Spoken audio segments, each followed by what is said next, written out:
Salut, c'est Philippe Manœuvre. Hey, vous voulez voir ça? On y va!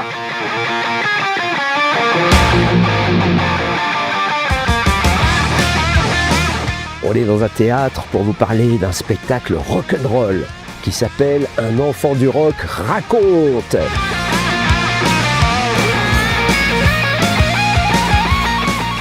Et on vous raconte les aventures d'un jeune garçon lancé sur les routes du rock'n'roll.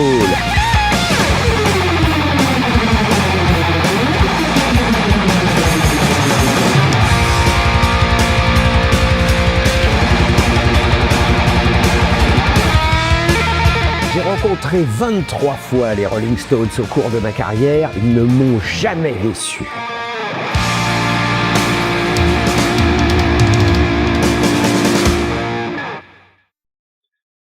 Philippe Manœuvre, bonjour. Bonjour Corinne. Merci de nous recevoir ici à l'atelier, au Théâtre de l'Œuvre. Voilà. Pour votre nouveau spectacle. Mon premier spectacle. Mon premier. Voilà, Un enfant du rock raconte, où je raconte un certain nombre d'anecdotes qui me sont arrivées au cours de mes 50 ans de carrière journalistique rock. Et vous avez fait énormément de choses dans votre carrière. Oui. Et le point de départ, c'est Johnny. Enfin, comme tout le monde en France, oui, je raconte ça dans mon spectacle. Un jour de 1964, j'ai entendu Johnny Hallyday à la radio et ça a changé ma vie, vraiment, parce que ça m'a fait basculer du côté du rock. Je dis, j'ai jamais su si c'était Johnny ou la guitare électrique, mais le mélange des deux, c'était carrément... Là, vous avez découvert le rock. Voilà. Et ça a été un amour tout de suite. De toute façon, quand on vivait en France, on avait Johnny Hallyday partout. Il était à la radio, il était dans les journaux, il apparaissait à la télévision. Enfin, c'était vraiment un personnage important dans notre vie pour les boomers. Moi, je suis né en 1954.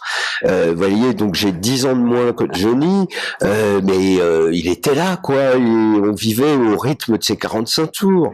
D'accord. Donc Johnny, c'était quoi? C'était l'amour pour Johnny ou plus l'amour du rock? Vous avez suivi Johnny dans sa carrière? Bah, évidemment. Ouais. Mais Fabien, encore une fois, j'habitais en France. Comment ne pas suivre Johnny Hallyday? On était là. Parce qu'il n'y avait pas que Johnny non plus qui faisait partie du rock, si on peut dire, en France. Oui, mais moi j'aimais bien Johnny. J'aimais même beaucoup. Et je trouve que les autres n'étaient pas à sa hauteur. Il était vraiment, il avait une stature incroyable. Puis des ventes.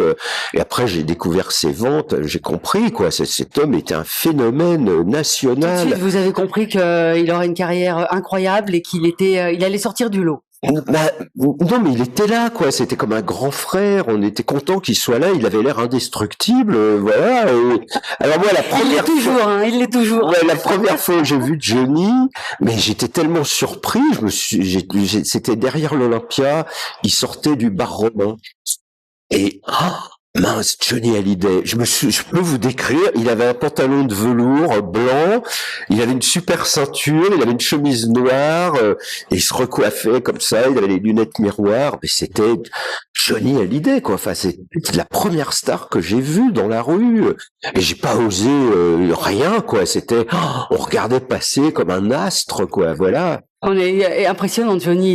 Il était immense. Alors, vous avez développé une amitié avec Johnny? Alors, bon, moi, je me méfie toujours des gens qui disent je suis ami avec une rockstar qui gagne des milliards et nous, c'est pas possible d'être amis. Mais il y avait comme une espèce de reconnaissance, on s'entendait très bien.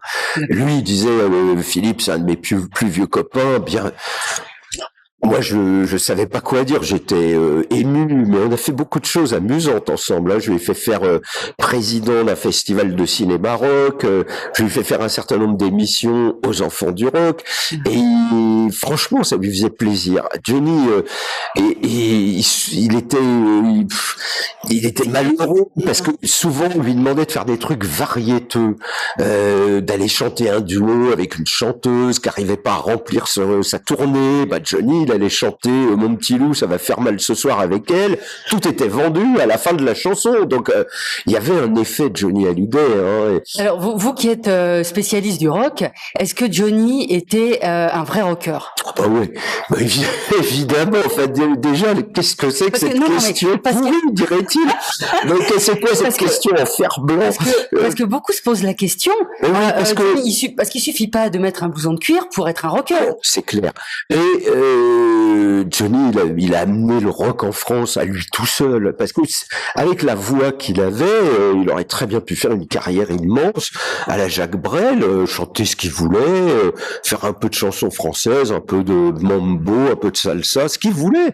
Et lui, tout de suite, il a voulu faire du rock. Tout le monde lui disait mais non, il voulait faire ça, il l'a fait, il s'est battu, il a souffert souvent, mais finalement les gens dans l'industrie du spectacle ont admis, bon ok, Johnny veut faire du rock. Alors après ils essayaient de lui glisser une balade par-ci par-là pour rassurer les ménagères, mais on voyait bien que c'était un rocker. Enfin bon, enfin cette question elle est incroyable, comment on peut dire ça quoi? Non, beaucoup se posent la question. Alors est-ce que c'est Johnny? Non mais attendez, en plus Johnny Hallyday il travaille avec Jimmy Page qui fait ses guitares, enfin je sais pas vous. Parce que Johnny a évolué quand même tout au long de sa carrière. Mais même dès le début, enfin en 66, il est avec Jimmy Page qui lui fait les guitares de La Tout Cassé en 67.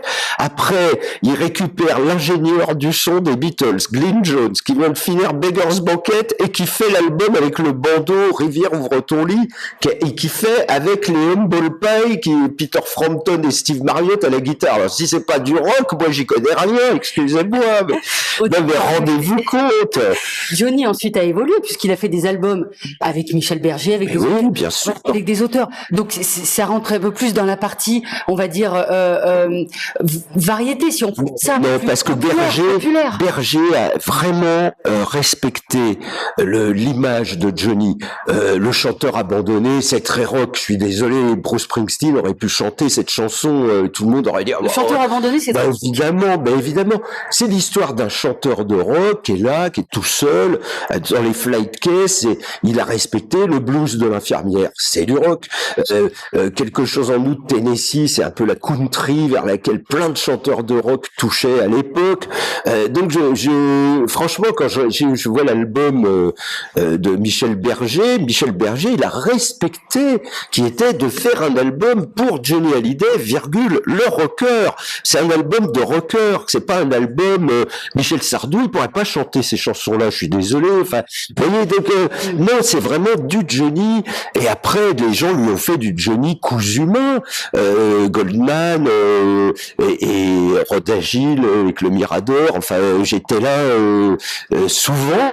J'ai vraiment assisté à la promo de ces albums et personne ne discutait que Johnny c'était quand même un rocker. Enfin, vraiment. Est-ce que c'est selon vous le rock qui a influencé Johnny, ou est-ce que c'est Johnny finalement puisque c'est un vrai rocker, on l'a bien compris. Non, c'est un pionnier. C'est le rock. C'est un pionnier. Johnny, c'est un pionnier. Il y a eu une étincelle autour de Bill Haley, qui s'est mis à vendre des 20 millions de 45 tours au monde. Donc, beaucoup de maisons de disques ont dit, attendez, c'est quoi ce truc? Nous aussi, on va faire du rock si ça se vend à ce point-là. Et puis après, il y a eu Elvis. Et après, il y a eu 12 pionniers. Et Johnny Hallyday fait partie des pionniers, comme Vince Taylor, comme Eddie Cochran, comme Jane Vincent, comme Little Richard. Voilà, c'est des gens qui ont travaillé dans la même direction que Elvis au départ pour faire du rock'n'roll. Ils étaient jeunes, ils avaient envie de faire cette musique qui parlait de bouger son corps, d'abattre les règles, de ne plus avoir de règles, de fumer quand on a envie, boire des coups la nuit avec des copains, mais qui parlait de la liberté, des motos. Voilà, après on a raccroché plein de trucs, il y avait un uniforme et tout, mais bon voilà. Et Johnny Hallyday en France, où est-ce qu'on l'entendait le plus? C'était dans les fêtes foraines, quand on allait aux autotamponneuses et qu'il y avait Johnny qui passait à fond, on entendait les coups à tout casser, les mauvais garçons. On était là, on faisait de l'autotamponneuse. Qu'est-ce que ça collait bien avec la France de 67, 68, ouais. Alors Philippe, je crois que vous avez suivi Johnny en tournée. Vous avez fait une tournée aux États-Unis avec lui. Mais oui. Alors racontez-nous un peu. Et voilà, à un moment, ils se sont aperçus au niveau de Johnny qu'il n'avait jamais fait une tournée aux États-Unis. Et son manager, une de ses premières tournées, je crois. Une de ses premières tournées américaines. Ah oui, je parle de la tournée de 2016, hein. Donc voilà, donc il n'avait jamais fait une vraie tournée. Il était allé aux États-Unis, il avait enregistré à Memphis, à Nashville, il avait fait une télé en 64. Enfin, il avait fait beaucoup de choses, mais on pouvait pas parler d'une cohérence. Et là, il y a une vraie. Son manager, Sébastien Farran, a assemblé une tournée qui partait de Los Angeles, montait à San Francisco, passait au Canada, redescendait à New York, après allait à Miami, après on faisait le Texas, etc. Et donc il y a eu des étapes un peu, enfin c'était pas une tournée totalement en moto, c'était pas un road trip comme non, c'était là, Johnny avait un avion particulier dans lequel il avait mis un journaliste, Bibi, et il y avait son guitariste Robin, il y avait Yarol, enfin il avait ses deux guitaristes, voilà, dans l'avion, et on a fait la tournée comme ça, et le groupe suivait dans des avions normaux, voilà. Et puis des fois on prenait le même bus pour aller au concert, bien sûr, c'était touchant, et c'était fou parce que dans les salles, toutes les salles étaient pleines, c'était des Français d'Amérique qui amenaient leurs Américains avec qui ils avaient fait leur vie. Qui connaissaient pas Johnny. Voilà, et qui leur disait, ce soir, c'est moi, j'ai été voir tous tes concerts pendant 40 ans, ce soir, tu viens voir mon chanteur. Et c'était fou parce que, alors, il y a eu des moments, comme disait Johnny, des moments de moments. C'était vraiment le top moment, notamment quand on est arrivé à la Nouvelle-Orléans. Donc on répète l'après-midi, la salle est vide, les videurs nous regardent. C'est une salle, c'est le Hard Rock Café de la Nouvelle-Orléans. Ils ont eu tout le monde, hein, de Alice Cooper à Guns N' Roses, en passant par ZZ Top, Dr. John. Il y a tous les noms dans l'entrée.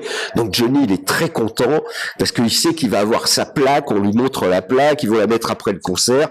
C'est important les États-Unis pour Johnny. Oui, vraiment. Bah oui, parce que toute sa musique, à lui, elle venait de là quand même. Hein. Et puis lui, ça le faisait rêver. Il s'est comme un enfant et donc, dans ce pays. Et donc il monte sur scène pour répéter et il dit on va faire le pénitencier. C'est un blues de la Nouvelle-Orléans et là il se met à chanter, mais je l'avais jamais entendu comme ça. Hein. On dit dans le métier, il a chanté comme s'il voulait soulever le toit de la salle, quoi. Et d'un seul coup, je m'aperçois que je suis plus tout seul devant la scène. Il y a tous les videurs qui sont autour, qui regardent et à la fin ils applaudissent. Des blagues de 250 kilos qui n'avaient jamais entendu parler de Johnny Hallyday. Ils disent Yeah, that man sing the blues. C'est, tu te dis bon, on a vécu ça, quoi, voilà. Et un autre moment incroyable, à ce même concert à la Nouvelle-Orléans, il y avait des dames d'un certain âge, mais elles étaient redevenues les gamines qu'elles étaient quand elles étaient venues en Amérique, sans doute, parce qu'elles avaient des 45 tours, des EP, 4 titres, qu'elles agitaient, elles étaient venues avec leurs disques de Johnny des années 60. Et ça, j'ai trouvé ça d'un touchant, voilà. Et bon, Johnny, il était hyper heureux. Johnny était très très content. Vous avez partagé un peu d'intimité avec lui. On est resté collé 15 jours. Oui. Donc le Johnny, intime. Qu'est-ce qu'on ne connaît pas encore que vous pourriez nous dire sur Johnny? Tout le monde a tellement raconté des choses, bien sûr. Alors Johnny déjà, il aimait bien manger. On arrive à la Nouvelle-Orléans, on part pas sans manger une jambalaya. Ah bon, d'accord. Ok. Après, il appelle tout le monde le meilleur restaurant de jambalaya. Lui, il avait le nom. On appelle, ils étaient fermés. Et là, on apprend que, oui, ils sont fermés parce que l'organisateur de la tournée a pris les cuisiniers pour faire une jambalaya pour Johnny à la salle. Oh, mais tout allait tellement bien. On a eu des grands moments comme ça, voilà. On s'est éclaté, on a mangé des trucs super, on a visité, on a fumé un peu partout, parce que Johnny, à l'époque, n'arrêtait pas, hein, mais c'était drôle. Enfin, franchement, c'était un peu Napoléon, quoi. On venait de donner le concert, on était dans le jet qui décollait, et là il dictait à Laetitia, remercie bien dans cette ville, il dictait le message qu'on allait mettre sur Facebook, Instagram. Hein. Merci à tous, mais c'était vraiment lui, hein. Vous avez été super, Johnny Hallyday. Mais vraiment, ça lui tenait à cœur, quoi. Voilà. Et alors, d'après Johnny, pour être un vrai rocker, il paraît qu'il faut boire et il faut être tatoué. Voilà. Alors, et il faut être tatoué. Alors là, c'est histoire. Alors ça, c'était à Bercy. Et on arrive à Bercy. Bon, on était très proches à ce moment-là, et donc j'arrive dans la loge. Il y avait Emmanuel Macron qui s'en allait, qui était candidat. Il était venu avec Lynn Renault. Bon, au revoir, au revoir. Et là, on est avec Jean-Louis Aubert et avec Johnny. Et d'un seul coup, Johnny il dit Jean-Louis, montre-moi tes tatouages. Et Jean-Louis Aubert, je dis, mais Johnny, moi j'ai pas de tatouage. Quand j'avais 20 ans, les seuls qui étaient tatoués, c'était soit les taulards, soit les marins. Et moi j'étais chanteur de rock, j'ai pas de tatouage. Johnny, bon, Philippe, montre-moi tes tatouages. Alors je lui dis, un peu comme Jean-Louis. Et alors là, Johnny, ah mais qui c'est qui m'a foutu des rockers en carton bouilli comme ces deux-là? Ouais, t'es mort de rire avec Aubert, mais c'était tellement adorable. Ouais, franchement, bon. Je pensais que voilà, que vous étiez tatoué. Ah ouais, qu'on était dans le rock depuis tellement longtemps aussi que voilà, on avait blousons de cuir, la Harley. Voilà. Bon, on avait les blousons de cuir, mais après Johnny, c'est Johnny. Il était le seul dans son genre, quoi. Il vivait le truc à fond, quoi. Donc pendant cette tournée, donc vous avez été aux côtés de Johnny, vous avez parlé évidemment beaucoup de rock, des États-Unis, de toutes les influences. Et je crois que vous avez décidé d'écrire un livre en commun. Bah oui, Johnny, il avait envie qu'il y ait un bouquin qui retrace cette tournée en Amérique, quoi. Plutôt, il aurait pu tout dire, je veux un film, un documentaire, un truc. Il y a un bouquin et ce sera Manœuvre. Alors moi, on m'appelle, on me demande si je suis partant. Est-ce que je suis partant pour partir 15 jours aux États-Unis avec Johnny dans son jet privé? Je crois, oui. Donc j'étais très heureux d'être du voyage, quoi. Et vraiment, un matin, on s'est éclaté. On était à Dallas. On a trouvé un magasin de boots, de bottes. Vous savez où il y a que des Stetson sur 1 kilomètre. Et puis de l'autre côté, il y a des bottes de cow-boy en serpent, en autruche, en tout ce qu'on veut. Et là, on a appelé Johnny. On lui a dit, il faut que tu viennes voir ça. Mais je l'ai jamais vu, il était comme un gamin. Il essayait tout, il était comme un fou, quoi. Voilà, c'était un enfant il redevenait un enfant en Amérique. Voilà, l'Amérique pour lui, c'était un terrain de jeu. Ça le faisait rêver, tout lui plaisait, la voiture là, la moto là, l'immeuble là, enfin tout lui plaisait, quoi. Et puis la musique aussi, quoi. Il pouvait profiter pleinement, il avait sa liberté, sa tranquille. Ah ouais, moi j'ai passé des soirées à Los Angeles avec Yarol. Ouais, alors des fois il y avait des soirées boulot où il préparait justement la tournée des vieilles canailles et donc tout le monde discutait. Et là Johnny faisait bon, moi je vais vous laisser parler. Philippe, Yarol, venez avec moi, on va voir mes voitures. J'allais au garage pendant que les comptables et les avocats s'énervaient. On allait au garage regarder ces voitures. Et je me suis toujours dit, c'est merveilleux de pouvoir vivre ça, d'avoir cette maison à Pacific Palisades avec son grand garage avec ses Harley, ses voitures mythiques qu'il avait trouvées. Voilà, mais il vivait son rêve. Le soir, il écoutait Little Richard au bord de la piscine en regardant le soleil se coucher. Il avait un petit lecteur de vinyle. Il écoutait des vinyles. Franchement, c'était un bonhomme formidable. Johnny, vous avez continué à garder des liens sur la durée. Mais moi, j'en ai toujours eu, mais on s'appelait quand on avait besoin l'un de l'autre pour un truc, quoi. Voilà. Moi, je voulais pas être de ces copains obligatoires qui sont là tout le temps. Ça m'énerve, ça m'embêtait. Puis j'avais d'autres trucs à faire, quoi. Fallait qu'on travaille aussi. J'étais pas dans son équipe tout le temps, quoi. Voilà. Le rouge était plus professionnel que. Mais mais on s'entendait très bien. On n'avait pas de secret. Quand on a fait le festival du cinéma rock, on est resté collés ensemble à Val d'Isère pendant 10 jours. On regardait les films ensemble. Il était très sérieux dans son rôle de président. On allait voir les films. On avait retrouvé un vieux film noir et blanc où il y avait Eddie Cochrane qui jouait le rôle d'un mauvais garçon. Johnny, mais il touchait plus le sol. Il était tellement content de voir son héros Eddie Cochrane. Oh là là, mais il était fasciné par le cinéma. Et puis c'était passionné. c'était un garçon passionnant. Voilà. Gentil, passionnant. Mais oui, gentil. Simple aussi. Un amour en chocolat. Enfin, Johnny Hallyday n'était pas méchant. Hein. Franchement, il était d'une grande gentillesse, compréhensivité. Alors après, Professionnel, exigeant, évidemment. Après, il était exigeant aussi. Je me souviens, le festival de cinéma, un matin, un des copains de son équipe qui l'avait amené arrive et s'était pas rasé depuis 3 jours. Oh là là, c'est pas passé. Mais bon voilà, mais c'était des trucs, mais c'était adorable, hein, en vrai. Puis alors, il aimait bien s'habiller rock, toujours surveiller un peu ce qu'on avait, ce qu'on mettait, ce qu'on écoutait, voilà. Alors Philippe, donc nous sommes ici au Théâtre de l'Œuvre pour une pièce, donc votre première pièce que vous avez écrite. Oui.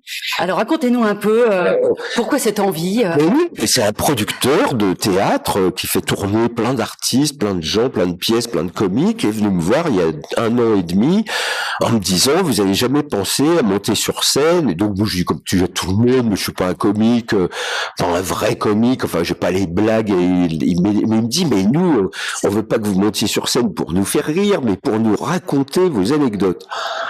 Alors là, waouh. Et puis j'ai commencé à travailler là-dessus. On m'a présenté un metteur en scène, Jeremy Lipman, qui me dit tiens, moi je viens de m'occuper de la tournée FFF. J'ai parlé du projet à Yarol. Il serait drôlement, ça l'amuserait de faire de la guitare sur scène avec nous. Alors là, ça changeait tout. J'ai dit ah ouais. Parce que justement, on parlait d'Yarol qui avait accompagné sur plusieurs tournées. Ah bah oui, sur 10 ans. Voilà, 10 ans. Donc il est sur scène avec vous et il joue par moment. Donc c'est orchestré d'une manière. Racontez-nous un peu. On a inventé quelque chose qui n'existe pas, c'est du théâtre rock. C'est-à-dire que moi, je déclame un texte et Yarol, à la guitare, fait les morceaux dont je parle. J'ai dit, par exemple, j'aime bien Lou Reed. Vous vous rendez compte, Lou Reed, il nous avait donné Sweet Jane. Et là, Yarol intervient et joue Sweet Jane. Alors, ça rafraîchit la mémoire des gens qu'on aurait un peu oublié. Et ça donne une autre chose. Puis, par moment, il fait des solos. Par moment, je l'interviewe sur Johnny et il répond que avec sa guitare en jouant des morceaux de Johnny. Donc on a un beau moment. Un concept un peu innovant et original. Que totalement. Vous avez ouais, ça n'existe pas. Il n'y a pas d'autre exemple. Bon, mais je sais que Michel Drucker est monté sur scène pour raconter ses souvenirs et je le félicite. Pareillement Jean-Marie Payet, mais il n'avait pas de guitariste, vous voyez. Donc moi, par contre, voilà, j'essaye de faire un spectacle, de mettre du rock dans le stand-up, quoi. Voilà. Au lieu d'écrire un livre, vous vouliez le faire un peu d'une autre façon. Ah oui, puis là, on a besoin de se retrouver avec les rockers. On a besoin d'avoir. Oui, Johnny, il nous manque, c'est vrai. La tournée annuelle qu'il aurait dû faire nous manque. Alors je vois les gens, ils essayent de faire des fêtes Johnny, des festivals Johnny, des trucs, et il manque à tout le monde. Et ben nous, on est sur scène avec Yarol et on lui rend hommage, voilà. D'autant que Yarol a fait un album de reprises. Des meilleurs Johnny dans les années 70. Donc c'est l'occasion effectivement de lui faire un peu un hommage. Oui, c'est ce qu'on fait parce que on n'allait pas mettre des mots, donc on a trouvé un moyen. C'est un dialogue, mes questions et Yarol répond en jouant de la guitare, en jouant des morceaux de Johnny. Donc il joue à tout casser, il joue Que je t'aime, il joue Quelque chose en août Tennessee et au final toute la musique que j'aime. Voilà, on fait 4 morceaux et on a complètement retravaillé. Et c'est vraiment un bel hommage. Donc en tout cas, voilà, on invite tous nos amis à venir, tous les fans, tous ceux qui aiment Johnny, tous ceux qui vous. Ah bah oui, bien sûr, les gens qui aiment le rock, qui aiment les Stones, les Who, les Beatles, à venir, voilà, voir ce spectacle. Les Sex Pistols, voilà, ça commence avec Johnny Hallyday, ça finit avec les Sex Pistols l'été dernier, un festival à côté de chez moi en Picardie, ils étaient là, ils continuent à jouer leur album. Et moi je trouve ça génial. En fait, le punk ça continue dans nos têtes, voilà. Donc vous êtes sur scène jusqu'à oh là là, au Théâtre de l'Œuvre, on va tous les mercredis jusqu'au mois d'avril. Jusqu'au mois d'avril. Ah oui, on fait février, mars, avril, tous les mercredis, et on va en province, on va faire des villes. Une tournée ensuite en province. On a commencé, on a joué à Metz, on va faire Lyon, Cannes cette semaine, Lyon dans 15 jours, enfin voilà, Toulouse aussi, on a fait Tours, enfin voilà, on essaye de faire un maximum de dates en province et c'est plein partout et les gens nous disent on avait bien besoin de ça, c'est nouveau, c'est différent, ça nous fait plaisir. Alors nous, ça fait plaisir aux gens. Franchement, on est très contents. Ouais. Un petit mot sur Johnny, le Johnny Aujourd'hui, qu'est-ce qui représente Johnny pour vous? Ah, aujourd'hui, c'est des souvenirs. Non, mais c'est qu'il représente, c'est un bonhomme qui a vendu 120 millions d'albums en France, hein. C'est ce que David Bowie a vendu dans le monde. Johnny Hallyday, il a vendu exactement pareil en France. Alors, et sa disparition, on y pense presque tous les jours, dans la musique, hein. Ah ben, s'il était là. Dans le métier que pour ceux qui l'aiment. Ah oui, dans le métier, je pense qu'il pense beaucoup, qu'il manque beaucoup, bien sûr, parce que c'était quelqu'un de phénoménalement gentil. C'était quelqu'un de très gentil. Ok. Merci beaucoup, Philippe. Merci Corinne. D'avoir accordé un peu de temps. Je sais que, voilà, entre les répétitions, le spectacle, tout ce que vous faites. Vous avez monté aussi une radio, il me semble. Oui. Une émission de radio, Rolling Fieldman Radio Show avec Rolling Stone France. Ça, c'est une fois par mois. Et puis, je vous dis, je prépare un bouquin qui sort le 1er avril. D'accord, ouais. Il sera la suite d'un autre qui s'appelait Rock. Et celui-là, il va s'appeler Unroll. Voilà. Parce que vous aussi à la télévision, vous avez fait... vous savez, moi, j'ai 71 ans. Oui. La télé m'appelle plus. Et je comprends que la télé m'appelle plus. Moi, je continue ma vie sans la télévision. Voilà, s'il me rappelle un jour, on avisera, mais en attendant... des émissions musicales. Oui. Voilà. Bien sûr, j'ai fait les enfants du rock dans les années 80 et beaucoup puis j'ai beaucoup écrit. Vous avez l'amour de l'écriture aussi. Bien sûr, j'ai une grande facilité d'écriture. Plus que de chanter ou de... Voilà. Alors un jour c'est marrant parce que facilité d'écriture, un jour Johnny il dit « Philippe, pourquoi vous me faites pas une petite chanson tous les deux ?» Et on a essayé, mais j'arrivais pas à écrire un mot. Parce que l'idée que Johnny Hallyday, c'était le plus fantastique porte-voix qu'on puisse imaginer quand vous écriviez une chanson. Toute chanson de Johnny Hallyday, mais elle était destinée à être entendue, écoutée, appréciée, réécoutée. Et moi, là, j'avais l'impression, c'était trop. Il aurait fallu qu'on me dise écrire une chanson pour quelqu'un d'autre. Ah, on pourrait la donner à Johnny, mais écrire pour Johnny, ça m'a paralysé. Mais waouh, j'ai jamais réussi à aller plus loin. Ah non. Il y avait ce projet, en tout cas. Il aurait bien aimé, bien sûr, nous aussi, évidemment, bien sûr. C'était un éternel recommencement. Évidemment. La musique aussi. Bien sûr. Merci beaucoup, Philippe. Merci à vous. Merci, Corinne. Et bonne chance pour votre pièce sur scène. Mais attendez, mais tout va bien se passer. Merci. Je connais le texte par cœur, alors. Vive Johnny. Et vive notre homme Johnny.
Pierrol, bonjour. Bonjour.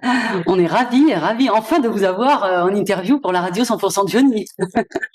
On a du mal à accorder nos agendas, mais ça y est, c'est chose faite. Alors nous sommes ici donc au Théâtre de l'Œuvre parce que tu joues donc sur scène avec Philippe Manœuvre. Alors dis-nous quelques mots. Eh ben oui, donc c'est un spectacle qu'a écrit Philippe et en fait avant de démarrer il avait écrit le spectacle mais il savait pas exactement comment le mettre en scène et comment le proposer aux gens. Et donc en fait le metteur en scène du spectacle, un ami commun à nous, Jérémy Lippmann, lui a dit, et ce serait bien, vu que tu connais bien les rôles, qu'il soit sur scène aussi avec toi pour un petit peu ponctuer ton récit et puis faire des... Moi, je fais un petit peu des petites virgules, j'habille un peu le spectacle, c'est-à-dire que il va parler, par exemple, de la fois où il a interviewé Keith Richards, et bien je vais faire un riff des Rolling Stones et voilà, je vais pas dévoiler non plus totalement tout ce qui se passe sur scène, mais donc en fait c'était ça, et donc c'est parti d'une idée de plutôt que d'avoir des références musicales qui soient des archives, des trucs, autant que ce soit vivant et que quelqu'un, en l'occurrence moi, s'y colle et joue les riffs de guitare emblématiques. Donc évidemment le thème c'est le rock.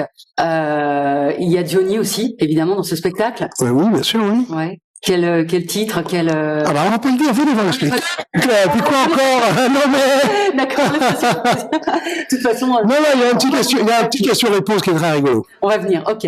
Alors Johnny, évidemment, on est là pour évoquer un peu Johnny. T'as passé une dizaine d'années aux côtés de Johnny. Même moins que ça, en fait. Ça paraît fou quand je calcule.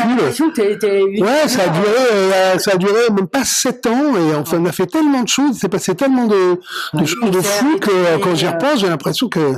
Ouais, c'est une grande partie quand j'y repense, de ta vie quand j'y repense maintenant, ça me paraît être une période très longue, mais sur le moment, c'est vrai que c'est passé comme ça aussi, enfin... Ouais.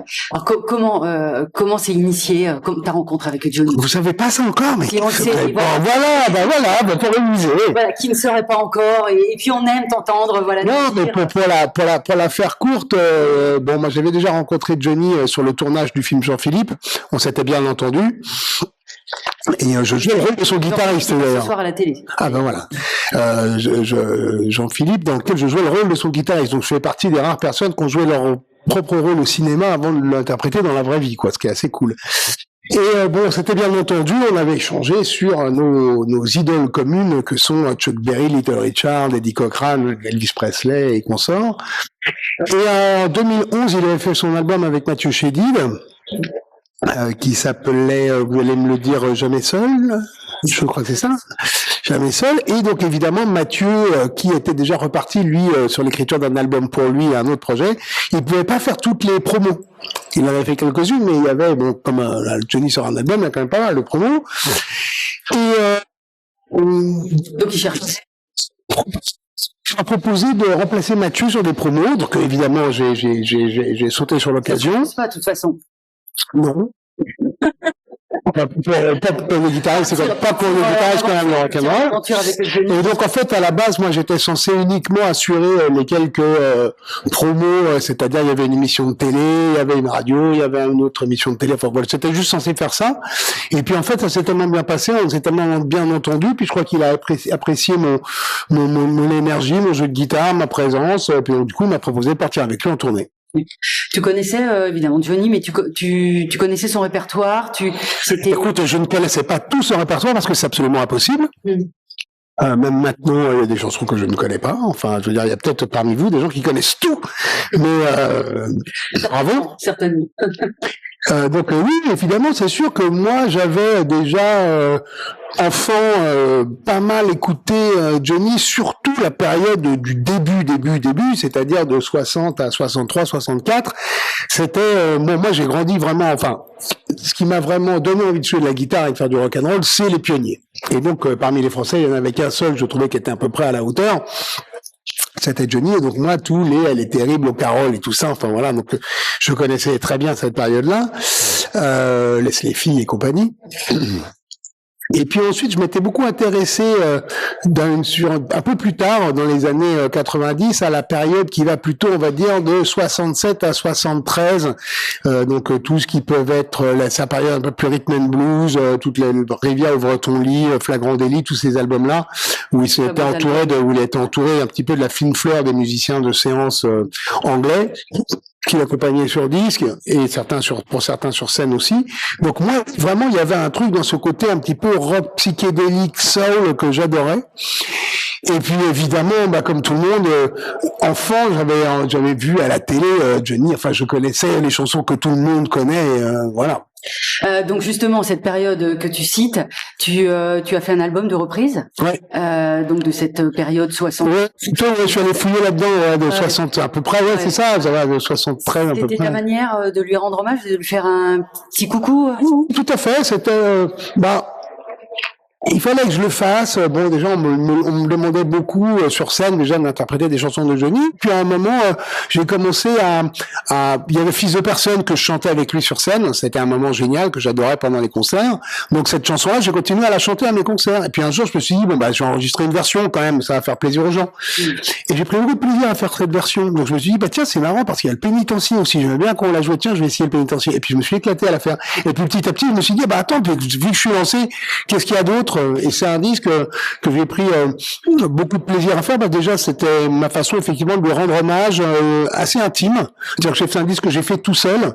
J'avais pas envie de tomber dans l'hommage un petit peu avec des guests et des trucs et des machins. Je l'avais fait sur On a tous quelque chose en nous de Johnny, où il y avait un petit peu tous les chanteurs et chanteuses français qui apprenaient des titres de Johnny, mais là j'avais vraiment envie de faire un truc à ma façon, avec ma patte, aller vraiment à fond dans cette couleur justement un petit peu rock, garage, presque un peu hard rock, psychédélique 70s qu'il y avait sur ces disques-là.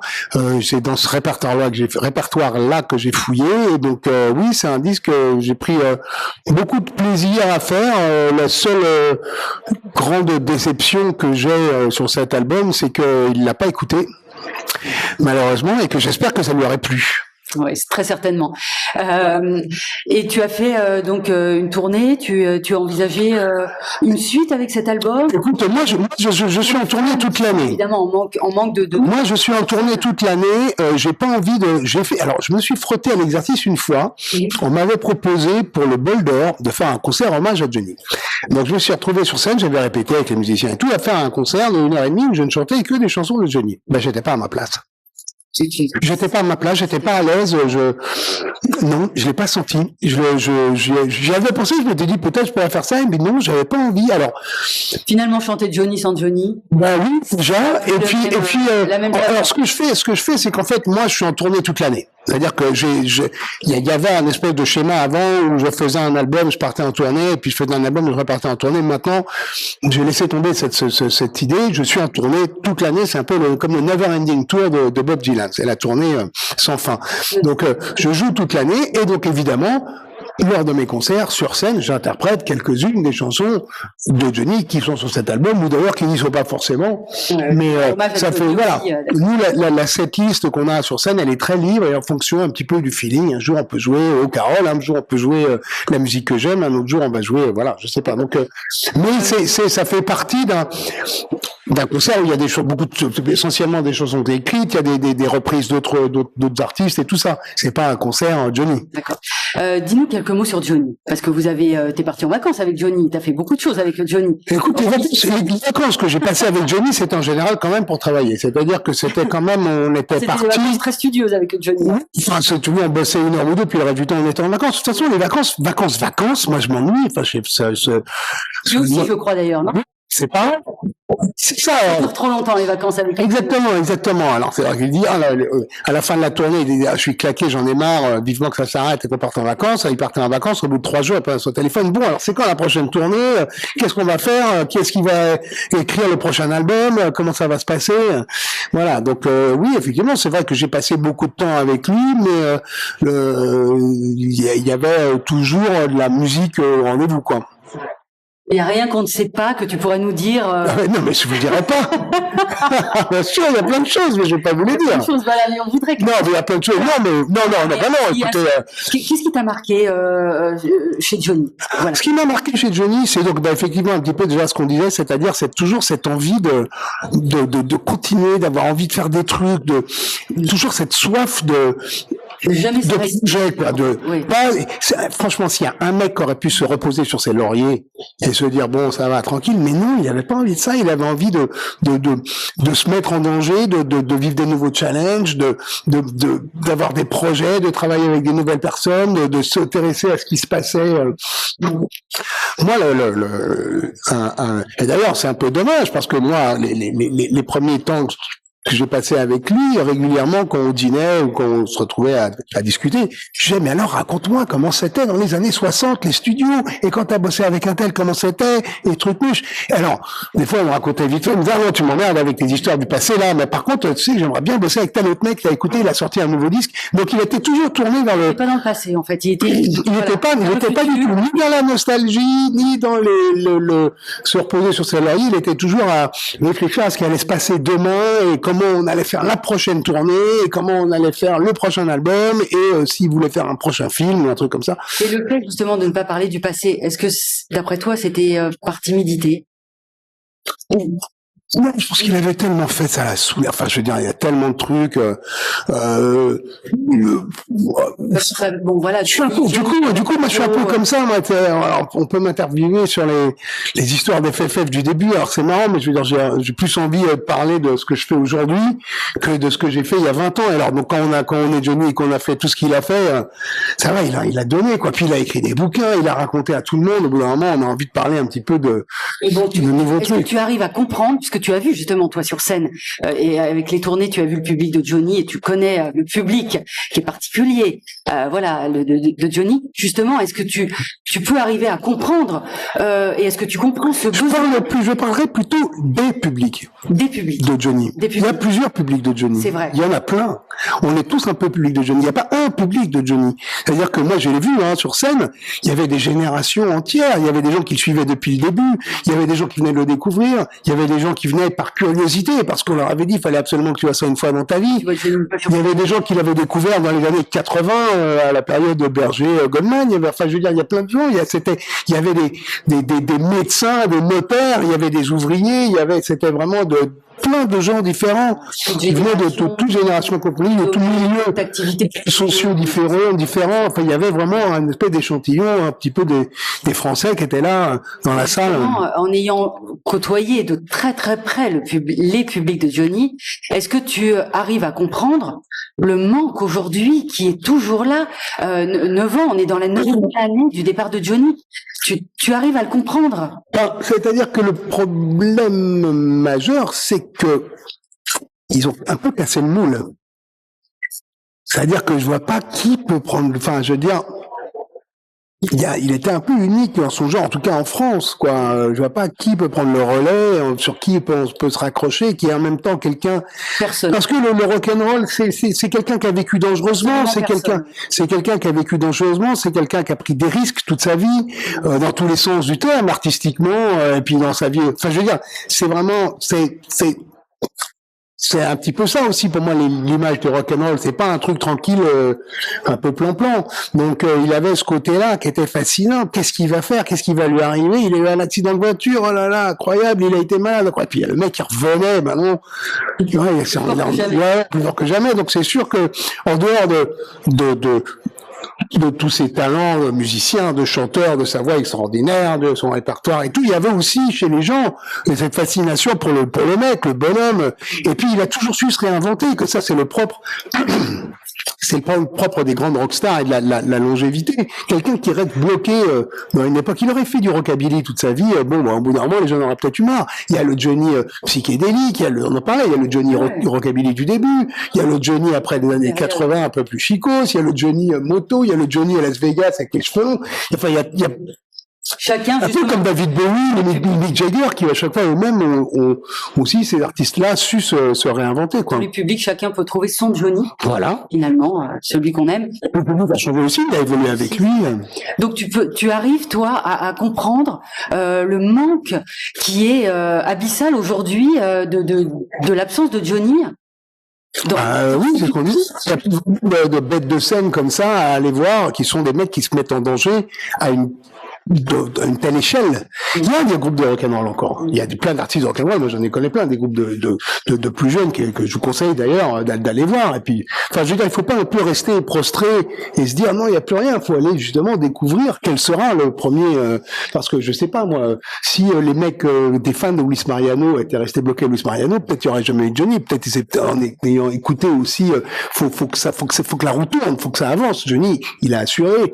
C'est effectivement une grande perte et un grand vide pour les fans voilà qui l'ont suivi. Mais maintenant, ce qu'il faut faire, c'est aller voir quel sera le prochain. Et le prochain, c'est pas un mec qu'on connaît déjà. C'est peut-être un môme dans une cave avec une guitare en train de faire du rock'n'roll. Et c'est peut-être lui qui sera le prochain Johnny. Donc, faut justement être curieux. Faut aller écouter des groupes en concert. Faut aller découvrir de jeunes artistes. Faut les supporter. Et puis, je pense que c'est comme ça qu'on peut combler le manque et qu'on peut. On va pas rester à pleurer. En quelque sorte, tu considères que l'aventure que tu as eue professionnelle avec Johnny fait partie d'une période de ta vie, Ouais. et tu souhaites, évidemment, tu en es très heureux et c'est de merveilleux souvenirs, mais voilà, tu souhaites, je dirais, passer à autre chose quelque part. Ah, bah, évidemment. Ça fait longtemps que je suis passé à autre chose, moi. Ouais, bah je veux dire, je vais pas rester bloqué. Manquerait plus que ça. Non, parce que j'imagine que dans la rue, Ah ben oui, non mais ça c'est. de Johnny. Et qu'on te parle de Johnny. Oui, bien sûr, on arrête, on parle de Johnny, évidemment, très très souvent. Peut-être plus que finalement, voilà, de ton propre. Oui. J'en suis très fier et j'en suis très content, mais ça tant mieux. Ça veut dire que les gens, ça leur a plu et qu'ils m'ont identifié et que moi je suis ravi. Voilà, c'est-à-dire qu'effectivement, comme moi je vois quand il y a des gens qui viennent me voir en concert parce que peut-être ils m'ont découvert avec Johnny, ils viennent voir le spectacle parce qu'ils m'ont vu avec Johnny, et puis ils finissent à danser sur des trucs qui n'ont rien à voir, hein, des morceaux de punk rock ou des trucs un peu de musique limite un peu afrobeat, qui n'ont rien à voir avec Johnny, mais ils sont là pour faire la fête aussi, donc tant mieux, j'en suis ravi. Mais il manquerait plus que je reste bloqué sur ma carrière, ce serait triste, enfin je veux dire, ce serait la fin à ce moment-là, j'arrête quoi. La fin de Yarol Poupeau. Bah ouais, non, moi, justement, ce qui m'intéresse, c'est justement, c'est ce qui m'a appris, c'est maintenant qu'est-ce qui va se passer. C'est pour ça que je suis ravi de faire ce spectacle. Voilà, c'est pour ça que je suis ravi de faire ce spectacle avec Philippe. C'est pour ça que je suis ravi qu'on reparte sur les routes avec FFF et qu'on a refait 2 albums là récemment. C'est pour ça que je suis ravi de moi faire mes concerts, de continuer à composer des chansons, de sortir des disques et de monter sur scène. Sur scène, puisque évidemment c'est ta passion. Sur scène, quel est le titre ou les titres que tu adorais jouer avec Johnny? Ah, il y en avait plein, il y en avait plein. Un ou deux. Alors, j'ai été surpris par des titres qui n'étaient pas forcément ma tasse de thé à la base, mais qui interprétés sur scène me mettaient vraiment les poils, du genre Requiem pour un fou, par exemple. C'est une chanson que j'ai appris à découvrir en la jouant sur scène. L'interprétation était tellement démente. L'envie, c'était génial à jouer l'envie parce que voilà, la partie guitare, le truc, le machin, la manière dont la chanson est construite, c'était vraiment un grand moment. Il y en avait plein. Il te donnait parfois vous discutiez justement de ces moments de guitare et entre vous deux. Est-ce qu'il te donnait un peu des directives ou est-ce que c'était open bar? La directive principale qu'il pouvait donner à tous ces musiciens, c'est fais pas semblant. C'est-à-dire que vas-y vraiment quoi. T'es pas là pour cachetonner, t'es pas là pour t'es pas là pour être timide. Ce que nous racontait Greg avec son harmonica. Voilà. C'est vas-y, prends des risques, lance-toi dans le truc et puis sois vraiment là, sois là. Mais c'est ce qui est important c'est ce qui est important dans le rock'n'roll. C'est si on y va pour cachetonner, on n'est pas à la bonne place. Donc faut se mettre comme lui faisait, faut savoir se mettre un peu en danger et prendre des risques. Et effectivement, c'est ça qu'il aimait chez moi, c'est le côté un petit peu instinctif. Donc j'aimais bien moi justement varier les plaisirs. Et puis donc vu qu'il m'avait nommé directeur musical, c'est un peu moi qui avais les rênes de tout ça. Donc lui, alors il avait une super oreille, il entendait tout. Et puis il sortait de scène des fois et il me disait, disons ton solo sur telle chanson, aujourd'hui, c'était pas terrible. Hein. C'était pas très inspiré, hein, de son. C'était un peu merdique. Et puis le lendemain, il me disait, ah bah voilà, là, mon solo, il était génial aujourd'hui, super, bravo. Il avait vraiment l'œil sur tout. Et Alors, l'oreille. Non, mais l'oreille. Et l'œil aussi. Et l'œil aussi, parce que sur L'œil scène, aussi. il faut quand même aussi. Il avait l'œil sur les Même sièges s'il vides. chantait, et je Le sais mec- qu'il était partout. Le mec voyait que les sièges vides, c'était terrible. C'est-à-dire que tu as des zéniths qui sont complets, hein. C'est complet. C'est sûr. C'est-à-dire que tu es au zénith de Saint-Étienne, il y a 6000 personnes, puis dans le fond, là-haut, là, il y a 4 sièges là-bas, il y a personne, et puis là-bas, il y a 3 sièges où il y a personne. Ils sortaient de scène, ils avaient dit, non, c'est pourquoi les sièges étaient vides là-haut. Ah ouais. Ah, il était gentil. Mais non, mais Johnny, ça c'est parce que c'est les écus de secours, on peut pas s'asseoir là. Et puis les 3 qui étaient vides là, ils avaient été vendus, mais les gens sont pas venus parce qu'ils sont malades ou je sais pas quoi. Donc, il y en a des qui voyaient les sièges vides, c'est fou quand même. Est-ce que justement, il avait cette peur que tout s'arrête un jour? Ah bah évidemment, il avait la peur de, c'était son plus grand moteur, c'était la peur de l'abandon, la peur de, c'est tout ça. Bon, on va pas faire la psychanalyse autour de Johnny, mais tout ça c'est lié à son enfance, c'est lié à tout ça. Oui, bien sûr, il était très très anxieux de ce que les gens allaient en penser. Est-ce que ça va leur plaire? Est-ce qu'ils vont aimer? Est-ce qu'ils vont acheter l'album? Est-ce qu'ils vont venir au spectacle? Est-ce que je suis parti dans la bonne direction? Est-ce que les lumières c'est bien? Est-ce que mon costume c'est bien? Est-ce que oui, il était anxieux. Il lisait les critiques, les trucs, et il était très très touché. Non, mais des fois, enfin, je veux dire, quand on dit Twitter, on était ensemble. Et Twitter, franchement, n'importe qui écrit n'importe quoi. Tout le monde, la presse était unanime sur le spectacle, tout le monde disait que le show était incroyable, que le concert ça déchirait tout et que tout le monde c'était la folie et tout. Et bien regardez Twitter, oui c'est génial, et puis tout d'un coup t'as Jean-Loup 93, oui j'ai été un peu déçu par le spectacle de Johnny, j'ai trouvé que le son était pas terrible.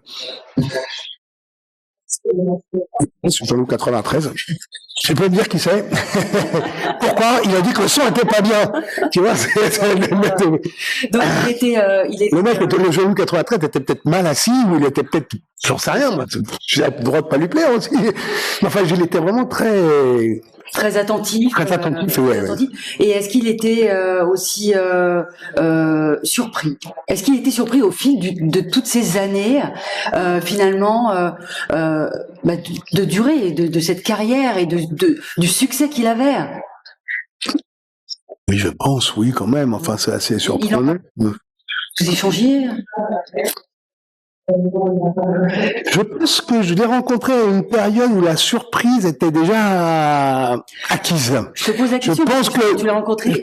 moi c'était déjà acquis. Carrière. Je pense qu'il a été surpris que ça marche en 1960. Je pense qu'il a été surpris qu'en 64 on ne l'ait pas oublié quand il est revenu du service militaire. Je pense qu'il a été surpris du fait que il a eu un hit avec je sais pas quelle chanson en 73 ou en 70. Je pense qu'il a été surpris que l'album que lui avait fait Berger ait autant de succès, qu'il a été surpris qu'il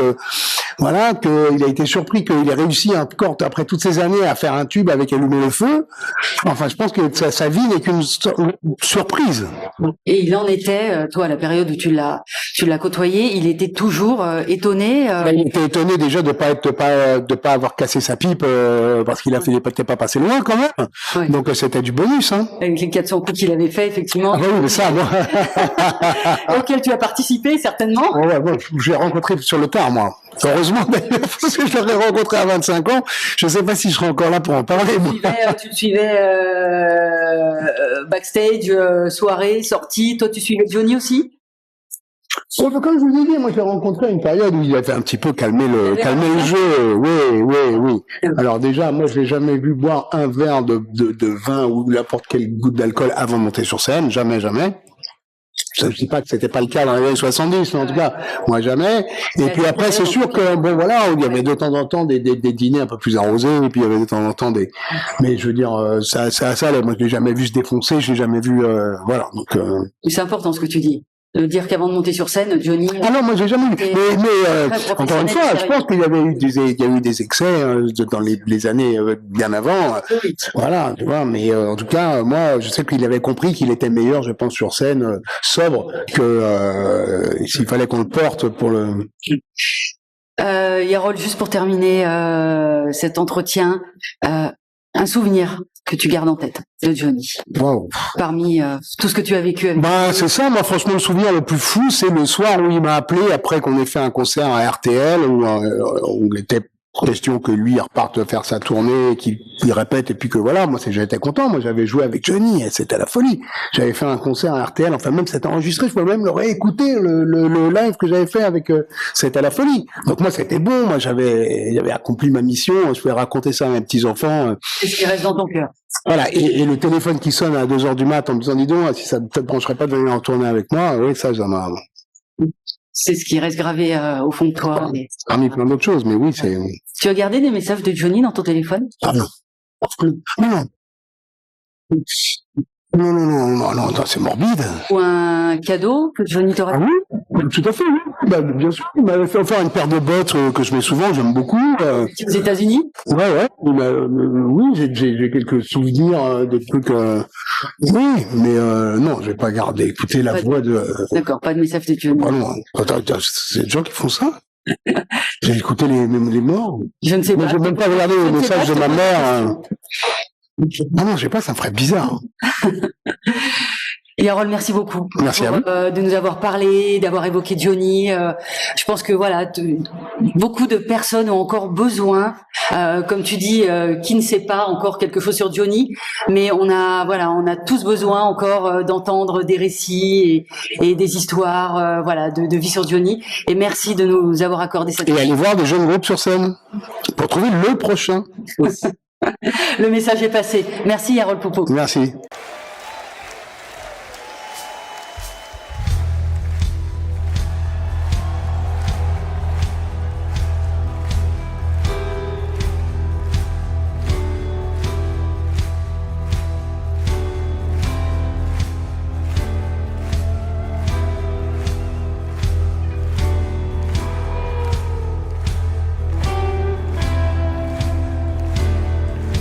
Donne l'obscurité et puis la lumière. Qu'on me donne la faim, la soif et puis un festin. Qu'on m'enlève ce qui est vain et secondaire. Que je retrouve le prix de la vie enfin.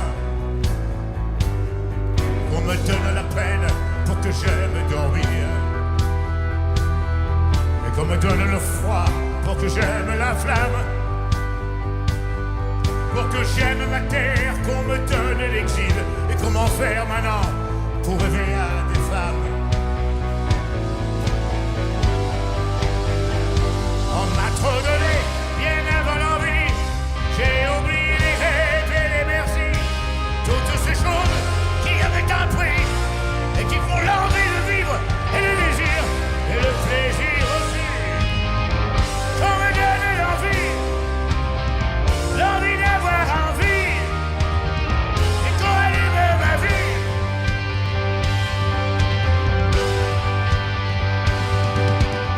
On me donne la haine pour que j'aime l'amour, la solitude aussi pour que j'aime les gens, pour que j'aime le silence, qu'on me fasse des discours et toucher la misère pour respecter l'argent. Et pour que j'aime être sain, vaincre la maladie. On me donne la nuit pour que j'aime le jour. Et qu'on me donne le jour pour que j'aime la nuit. Pour que j'aime aujourd'hui, oubliez-les toujours. On m'a trop donné, bien avant l'envie. J'ai oublié les rêves et les merci. Toutes ces choses